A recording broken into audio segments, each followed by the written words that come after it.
E nesse primeiro momento, o que nós vamos apresentar aqui para vocês, tá, são os fluidos hidráulicos que são utilizados, então, nos sistemas hidráulicos. Tá? Então, o que acontece, pessoal? O nosso sistema hidráulico, ele é um equipamento, né, que vai produzir uma certa função. Essa função, geralmente, então, é o deslocamento ou aplicação de uma força sobre um êmbolo. Tá? Então, essa é a nossa função, uma grande força, tá? A partir de um deslocamento. E para efetuar essa força, né, nós precisamos de um meio que é o fluido hidráulico, né, o líquido hidráulico. É um meio, né, o fluido hidráulico, então, é um meio, né, que é utilizado para transmitir a energia que começa lá na bomba, tá? E vai, então, até os atuadores do sistema, certo? Esse líquido hidráulico, então, esse fluido hidráulico, tá? Ele é importante e tem certas características para nós, características que devem ser importantes ao fazermos a seleção desse fluido para o nosso sistema. Geralmente, o elemento no qual se baseia a seleção do fluido hidráulico é a bomba. Geralmente, nós vamos comprar uma certa bomba, um certo tipo de bomba, e em função dessa bomba, o fabricante dela, ele especifica qual é o fluido hidráulico que deve ser usado. Tá? E em função desse fluido hidráulico, né, que é usado então no sistema, tá? Ele tem certas características, tá? Tem certas propriedades, tá? Que são importantes para a transmissão de um sistema hidráulico, para a transmissão de energia. Tá? Então, é esse o objetivo do fluido hidráulico, é esse, tá? Transmitir energia, e geralmente é a bomba quem define o fluido. Não que isso seja uma regra, tá? Não que seja uma regra, mas é geralmente assim que acontece. Tá? Esse fluido, então, ele vai atuar no sistema hidráulico todo, basicamente para garantir duas funções básicas, duas finalidades básicas. Uma é transmitir a potência, meio para transmissão de potência, e o outro é um meio para lubrificar componentes móveis internos. No sistema, nós sabemos que tem uma série de elementos que se movimentam, e o fluido hidráulico, então, tem essa função, também lubrificar os componentes. Para transmitir potência, o óleo tem que ser, assim, praticamente incompressível, né? Ele não é incompressível, mas a compressibilidade dele tem que estar entre 0,5% a 2%. Isso, 70 bar. E para lubrificar os componentes, ele tem que ter uma viscosidade adequada para garantir um melhor efeito lubrificante. Então, a escolha depende basicamente dessas condições: compressibilidade, transmitir potência, e viscosidade do óleo. Bem, para isso, existem dois tipos de fluidos. Existem os óleos minerais, que são a grande maioria dos fluidos hidráulicos utilizados nos sistemas hidráulicos, tá? E há também os fluidos resistentes ao fogo, que também, né, quando for necessário, devem ser utilizados. Na categoria de fluidos resistentes ao fogo, existem diversos tipos de fluidos. Existem os fosfatos de ésteres, cloridratos de hidrocarbonos, água, glicóis ou glicóis de água e águas em óleo. Esses últimos aqui são fluidos, né, mais baratos, que possuem na sua composição, então, misturas de água, tá? Água em óleo ou em glicol, né? Tornam eles mais baratos, mas também, né, diminuem certas características. Tá? O poder lubrificante, então, diminui, né, com esses óleos. E esses outros óleos aqui são os ditos sintéticos, na verdade, né? Todos eles, de uma certa forma, né, têm essas características. O fosfato de ésteres e cloridratos são óleos sintéticos, tá? Depois misturas de óleo em água ou em glicol água, que também são utilizados. Mas a grande maioria são realmente os óleos minerais próprios para os sistemas hidráulicos. Tá? Como óleos minerais, pessoal, existem algumas características importantes que eles têm que ter, né? A primeira delas é a viscosidade do óleo mineral que é usada para o sistema hidráulico. Geralmente, a viscosidade de um óleo mineral para sistema hidráulico está na ordem de 150 SSU. Tá? Então, a viscosidade não pode ser muito elevada, pois isso torna a sucção da bomba difícil, né? Não pode ser muito baixa, porque senão aumenta o desgaste dos componentes, tá? E geralmente o fabricante recomenda qual a viscosidade ótima para cada tipo de bomba, tá? Então, a viscosidade, então, vai estar associada geralmente com o tipo de bomba. E a partir daí a gente usa, então, no nosso sistema hidráulico. Tá? Nós vamos com a bomba do fabricante. Bom, a bomba já é difícil a gente comprar pronta, fazer em casa, muitas vezes, né? Só se nós formos aí a Medal, né? Mas se a gente comprar a bomba pronta, nós temos que seguir a recomendação que o fabricante da bomba nos dá em termos de óleo, de fluido, e aí esse fluido que a gente vai utilizar no sistema. Tá? O índice de viscosidade do fluido hidráulico, tá, deve ser equivalente, né, a um IV igual a 90. Tá? O índice de viscosidade é a variação da viscosidade com a temperatura. Quanto maior o índice de viscosidade, pessoal, menor será a variação da viscosidade com a temperatura.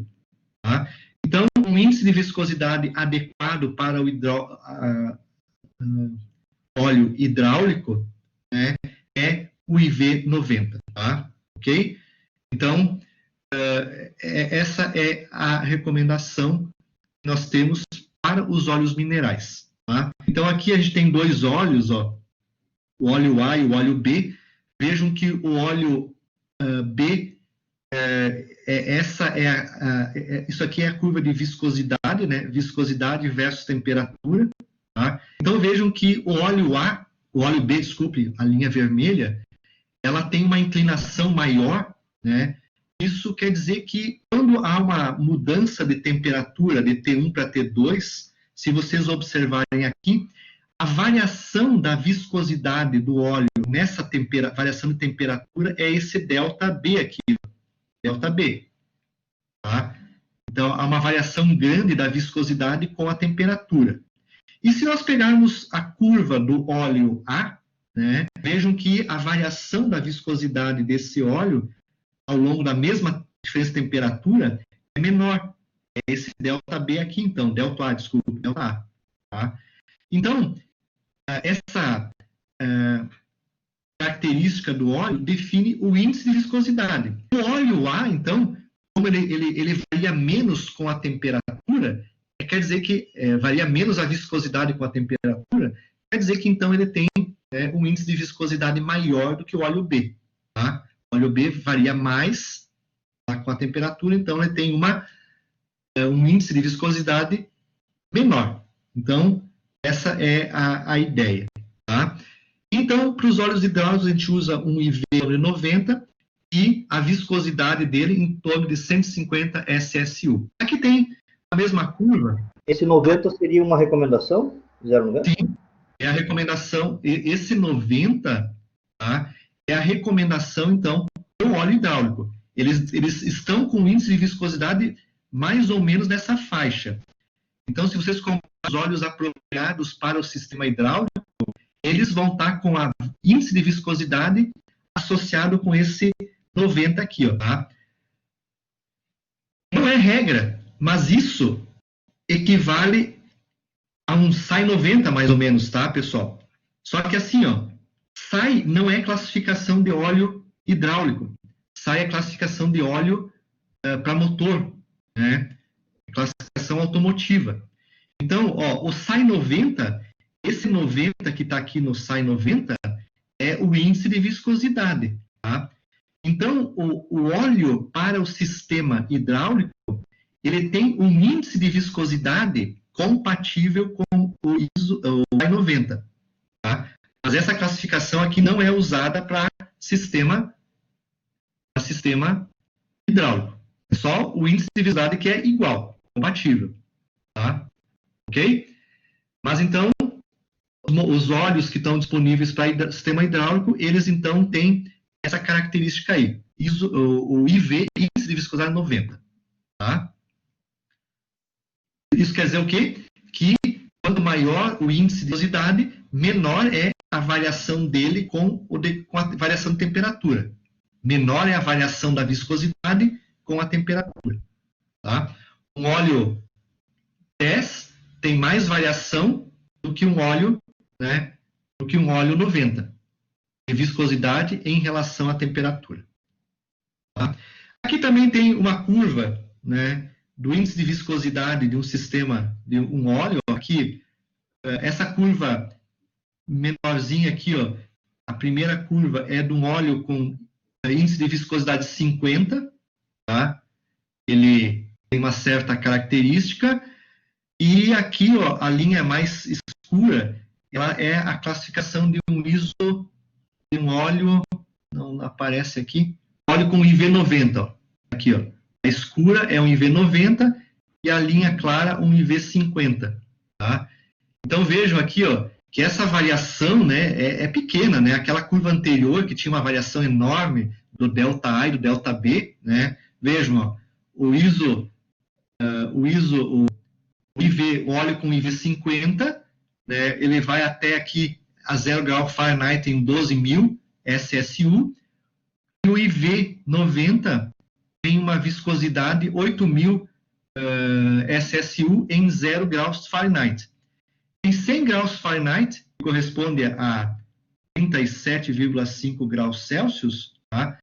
O índice de viscosidade deles é igual, a viscosidade deles é igual, 150, ó, 150, né, SSU. E depois a 210 graus Fahrenheit, que corresponde a 100 graus Celsius, tá? Novamente existe uma variação, olhem só a variação, ó. Passou para 43 e passou para 41, ó. 43 para 41, né? Mas, ó, é um IV50 e um IV90. Essa diferença não é muito significativa assim, mas já provoca, né, ó, lá a 100 graus Celsius, ó, a diferença de viscosidade entre os dois é de 41 para 43 SSU. Mas que nos sistemas hidráulicos, né, em peças que se movimentam, né, isso às vezes gera um desgaste, gera uma situação prejudicial bastante grande. Tá? Então vejam que a diferença não é grande, né? A 0 graus, sim, né, aqui dá 8.000, né, 4.000 de diferença, mas em 37 graus até 100, essa diferença é quase pequena, mas que causa problemas no sistema se não for usado adequadamente. Tá? Então, ISO, né? IV90, né, é o óleo, então, utilizado, o índice de viscosidade 90 é o óleo utilizado, então, nos sistemas hidráulicos. Tá? Bom, os óleos minerais, eles têm certas qualidades naturais que são adquiridas junto com o óleo, né, quando nós compramos ele. Eles têm poder anti-emulsão, né? O poder anti-emulsão é uma característica dele de se separar da água quando ela se introduz a partir da condensação no sistema hidráulico. Então, ele tem esse poder, né, de se separar da água. Ele tem uma característica natural, né, que é o número de neutralização, que é a medida da acidez do óleo ou da alcalinidade. Tá? E essa acidez, né, eu posso medir ela através do número de neutralização, ela acaba causando corrosão dos metais, tá? Se não for adequada, e também ataca os elementos de vedação do sistema. Tá? Então, é importante nós trabalharmos com o número de neutralização, olharmos para essa variável do óleo com cuidado. E tem também o ponto de anilina, que é outra propriedade, outra qualidade natural do óleo, que é, digamos assim, é a temperatura na qual o óleo e a anilina assumem uma única coloração, tá? E esse ensaio que nos dá o ponto de anilina, se for normal, o normal é estar em 200 graus Fahrenheit, 93 graus Celsius, o momento que os dois, a anilina e o óleo, assumem única coloração, esse é o ponto ideal. E se eles estiverem abaixo de 90 graus, o ponto de anilina baixo, nós temos ação solvente nas vedações de borracha, o óleo, então, ele acaba provocando, tem ação solvente nas borrachas, tá? E se ele for um ponto de anilina alto, maior do que 93 graus Celsius, ele torna as vedações ressequidas. Então, se vocês identificarem no sistema de vocês, no momento de manutenção, as vedações de ar estão sob ação solvente, tá? Quer dizer que o ponto de anilina é baixo. Se vocês notarem que as vedações estão ficando ressecadas dos sistemas hidráulicos, isso quer dizer que o ponto de anilina é alto. Então, o que eu tenho que fazer? Tem um problema, né, no sistema de acidez, né, que tem que ser resolvido. Tá? Então, a partir dessas análises, o normal é que ele esteja em 93 graus Celsius, né, normal, e aí então vocês têm um parâmetro para verificar alguma anormalidade que há no óleo. Tá? Então, a partir do ensaio do ponto de anilina, que é uma qualidade natural, então, do óleo. Tá? Também existe o óleo hidráulico, ele pode ter algumas ações melhoradas por aditivos, ele pode ter um poder de antioxidação para neutralizar, então, o ácido e escória produzida pela oxidação do óleo, né? Então, o óleo está em movimento contínuo e entrando em contato com o ar, e o ar acaba oxidando, né? O oxigênio do ar acaba oxidando o óleo, né? Gerando, então, problema de acidez. Então, a antioxidação é um aditivo que é usado para melhorar essa característica. Um aditivo anti-espumante. Nós podemos colocar no óleo hidráulico um aditivo anti-espumante para ele, né, eliminar as bolhas que formam no óleo. Bolhas de ar que se formam, ou espuma que se forma no ar. Se essa espuma, essas bolhas de ar forem succionadas pela bomba, essas bolhas de ar, elas vão provocar a pseudocavitação na bomba. É como se fosse a cavitação, né? Essas bolhas de ar vão implodir lá na bomba, tá? E vai gerar, então, o que a gente chama de pseudocavitação, tá?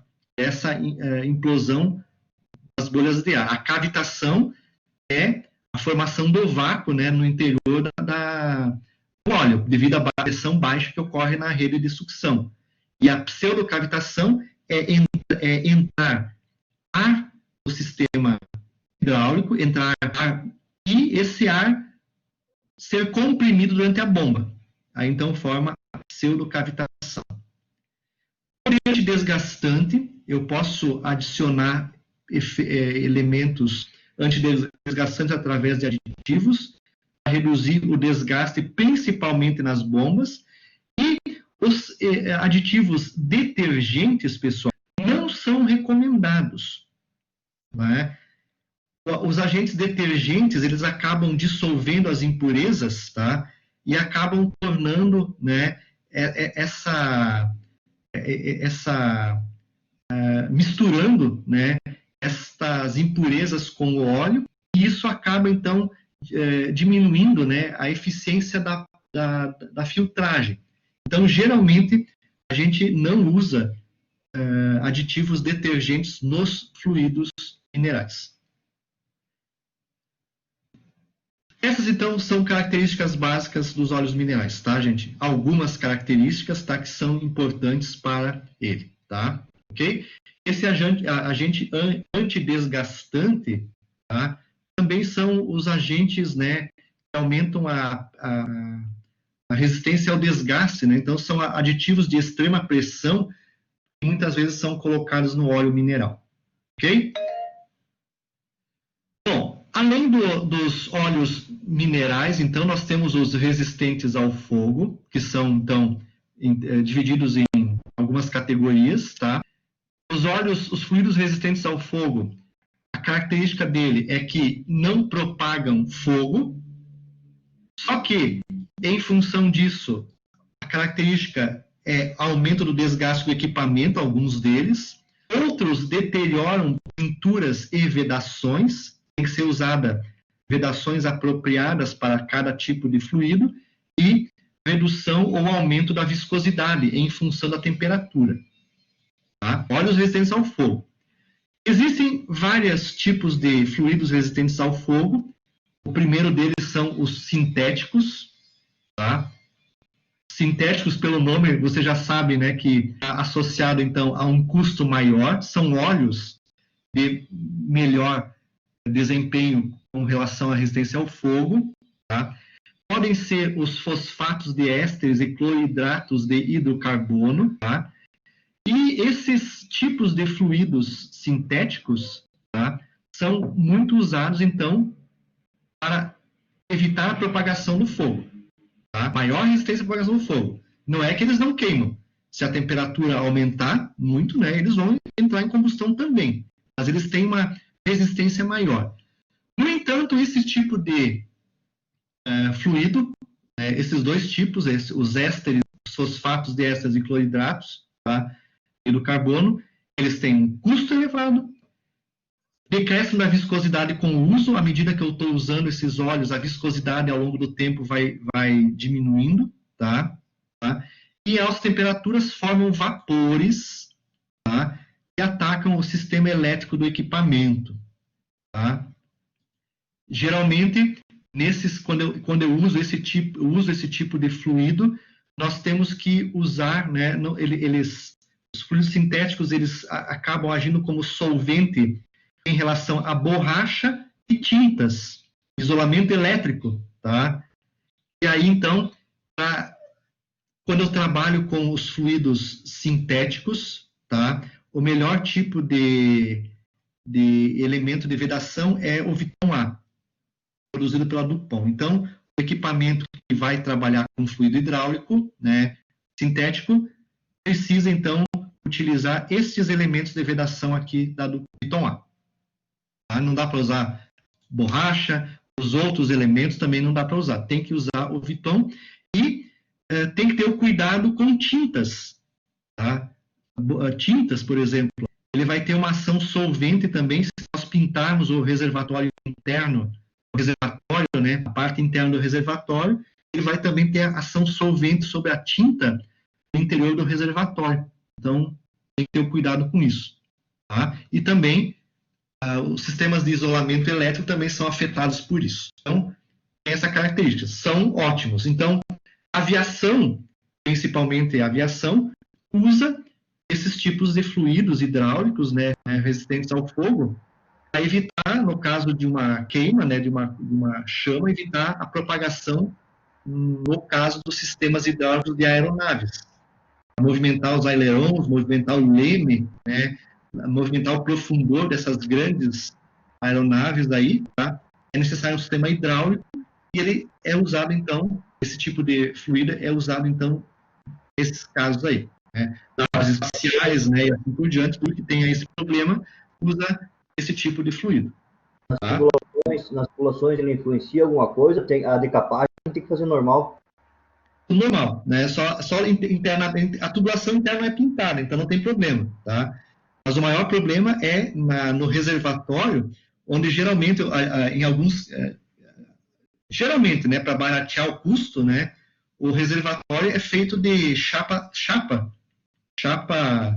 1020, né, chapa soldada, né, geralmente é chapa soldada. Então, depois que você faz o reservatório, né, você acaba tendo as tampas do reservatório, você acaba pintando internamente o reservatório, né? Então, se você está usando um fluido sintético, tá, não é bom fazer a pintura interna do reservatório. É importante deixar ele só jateado, né? Jateia ele, deixa jateado e não pinta. Senão, o fluido sintético ele acaba atacando a pintura dele. Já as tubulações internamente não tem problema, porque elas não são pintadas internamente, tá? Isso quando se usa, então, alguma coisa tipo chapa 1020 pintada.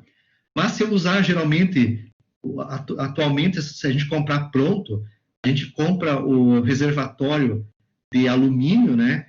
E aí, então, o alumínio não precisa ser pintado, então já é adequado, então, para esse tipo de aplicação, tá?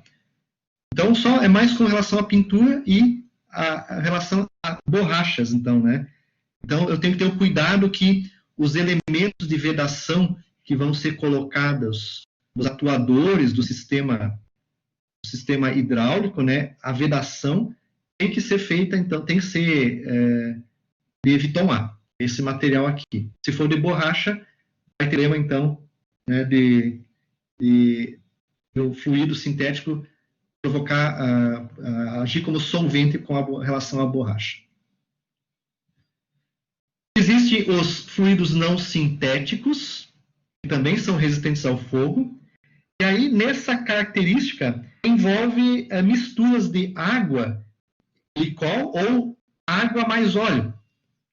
Então, aqui, ó, um tipo de fluido resistente ao fogo é a mistura de 25% a 50% de água, mais etileno e propileno de glicol. Isso é um fluido hidráulico. 50% de água, 50% de etileno e propileno de glicol. Tá? Ok? Então, isso é um fluido hidráulico. Temperatura máxima de operação, 50 graus Celsius. É uma emulsão de água mais óleo. Até 40% de água e depois um agente emulsificador para manter as impurezas de suspensão. Mistura de água em óleo até 40%, tá? E um agente, né, emulsificador para manter as impurezas de suspensão. Esses líquidos aqui são aqueles líquidos que a gente enxerga às vezes na indústria, né, que parece um leite, né, o fluido hidráulico parece um leite branco, né? São essas misturas, água glicol ou emulsões de água, só que usados para temperaturas baixas, tá? Então, se o nosso sistema hidráulico precisar trabalhar numa temperatura mais elevada, ou ele gera muito calor, muita potência, né, talvez isso não seja aplicado, tá? Ok? Então, são, pessoal, basicamente, algumas ideias, então, desses fluidos hidráulicos, tá?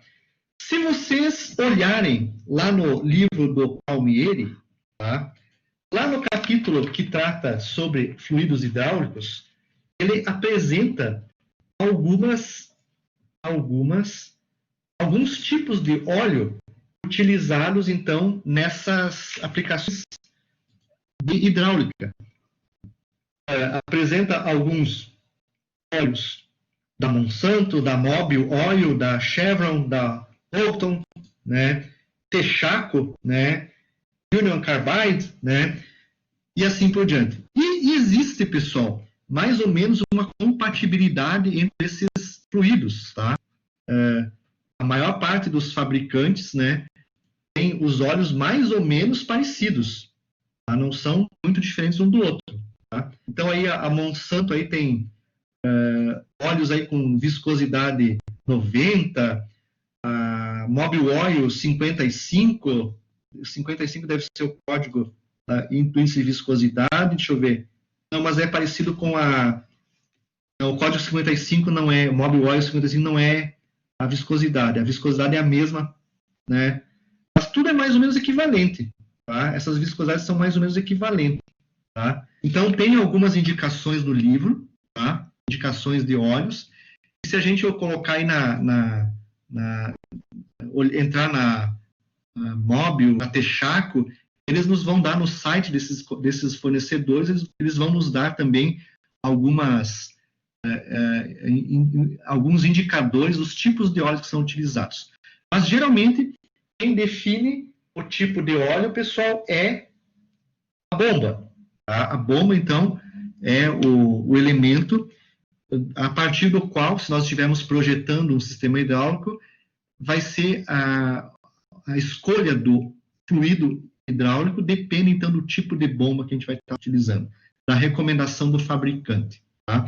E se nós formos o fabricante da bomba, então, né, nós vamos ter que procurar, então, né, no projeto da bomba, né, qual é o óleo adequado para ela. Se eu vou usar um ISO, né, um o índice de viscosidade 90, né? Eu vou ter que projetar as folgas e todo o desempenho da bomba, tudo, né? Para que ela trabalhe com o índice de viscosidade 90, e assim por diante, tá? Mas, enfim, a bomba já é um elemento difícil de ser fabricado, né? Precisa de máquinas e tecnologia especial.